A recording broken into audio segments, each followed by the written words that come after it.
La famille, partagez cette vidéo au maximum. Ils détestent les dirigeants maliens parce qu'ils ne veulent pas entendre ces vérités.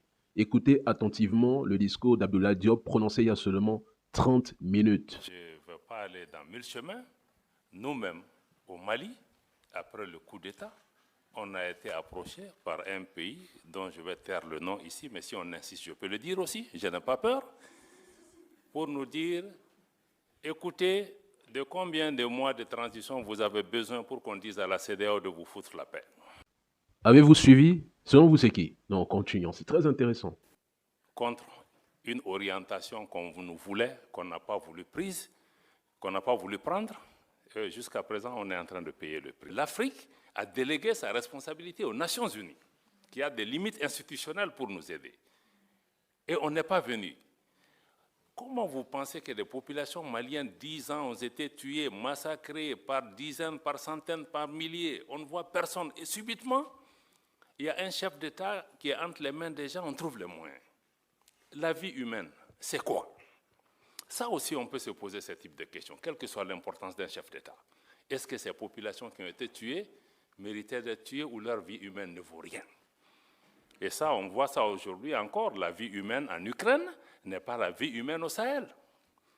Là encore, je vais mettre en cause nos amis de l'Union européenne, tes anciens amis, où quand on se battait, on a négocié, vous et moi, avec d'autres de vos collègues pendant des années au Sahel. Il y avait la mission européenne de formation, il y avait ECAP, il y avait des militaires européens. On dit, aidez-nous, ils étaient en train de former nos gens, ils investissent des centaines de millions d'euros.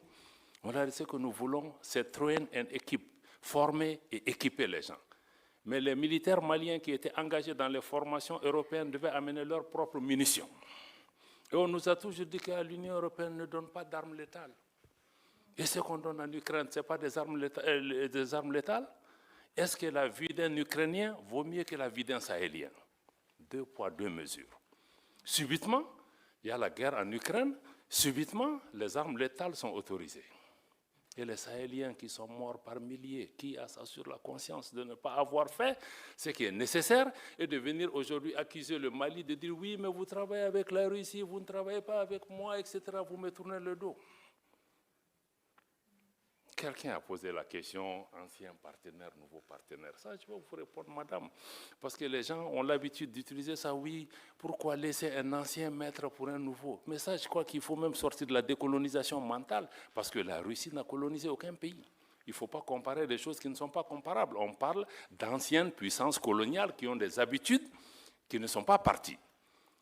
Maintenant, nous cherchons la sécurité pour notre pays. On va là où on trouve, puisque les Européens vous dites que vous ne donnez pas d'armes létales. Le Mali, c'est qu'on a avec la Russie, ce n'est pas des prêts, ce n'est pas des dons, on achète. Ils nous vendent. On est parti avec les Européens, avec les Américains, on dit qu'on achète, ils disent qu'ils ne vendent pas. Mais vous voulez que je lutte contre Al-Qaïda, l'État islamique, avec des bâtons? Et subitement, en Ukraine, vous vous êtes rendu compte qu'il leur faut des armes pour se battre. Donc je pense que quand on fait ce genre de comparaison aussi, il faut qu'on se dise, non, nous on n'est pas dans ça. Avec chaque partenaire, on cherche ceux qui peuvent résoudre pour le moment donné. Si c'est la Russie qui peut m'aider sur le plan militaire, je ferai. Si demain, c'est les Américains qui font mon affaire sur le plan économique, je ferai. Si c'est demain les Turcs qui peuvent... Donc moi je pense qu'il faut que les gens comprennent que nous sommes dans ce schéma. Parce que quand le Mali a voulu choisir, on nous a dit que non, vous ne pouvez pas choisir. On dit aux gens, non, tu viens dans ma maison, mais tu me dis que moi, je vais dormir dans telle chambre, tu chasses ta femme et ton voisin ne viendra pas chez toi. On était dans ce type de situation. Quelqu'un dit oui, la souveraineté, on en a parlé pendant des années. Ce n'est pas un concept nouveau. Mais ce n'est pas un concept nouveau parce que l'Afrique francophone n'a pas grandi, elle est restée adolescente. Elle n'a jamais été décolonisée. Pourquoi on a 6 coups d'État dans des pays francophones et pas dans des pays anglophones? Ça, ce sont des questions de fond qu'on doit répondre. C'est pourquoi nos pays en sont. C'est une honte pour nous que 60 ans après les indépendances, on parle même de souveraineté. Parce qu'on ne l'a pas. Ni monétaire, ni économique, ni politique. Donc je crois que ça, il faut vraiment intégrer ces éléments dans l'élément. Je crois que tu as parlé aussi de crédibilité, c'est ça. Quand on dit au pays démocratie, ceci, mais nous voulons tous la démocratie. Le Mali a été un modèle de démocratie avant de tomber là où nous sommes tombés. Mais il faut aussi regarder les choses dans l'ordre. Mais vous disiez, bon, les pays où il y a eu le coup d'État, on parle de qui? On parle du Niger, du Mali et du Burkina comme s'il y a eu des coups d'État que chez nous. Mais les autres là, il s'est passé quoi? Pourquoi personne ne s'interroge? Pourquoi personne ne s'interroge de l'absence d'élection en Ukraine? Pourquoi? Grande question encore. 2 poids, 2 mesures.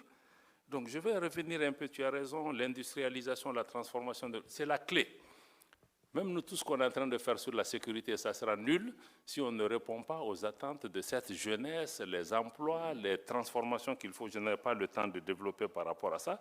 Aurélien l'a dit, si on veut parler encore de double standard, je l'ai dit encore au déjeuner avec les gens, j'ai dit, mais on a des organisations où, quand les chefs d'État sont assis, on ne leur dit rien. Ils font tout ce qu'ils veulent. Mais quand il y a un nouveau qui a fait un coup d'État, on s'abat sur lui avec toutes les armes. Mais ceux qui sont là souvent aussi, qui créent des conditions pour qu'il y ait même des coups d'État et des troubles chez eux. Mais il faut que les chefs d'État qui sont en face de leur père aient le courage, souvent, de leur parler. Parce qu'on ferme les yeux jusqu'à ce qu'un militaire vienne tomber dans la sauce, et puis on se réveille subitement.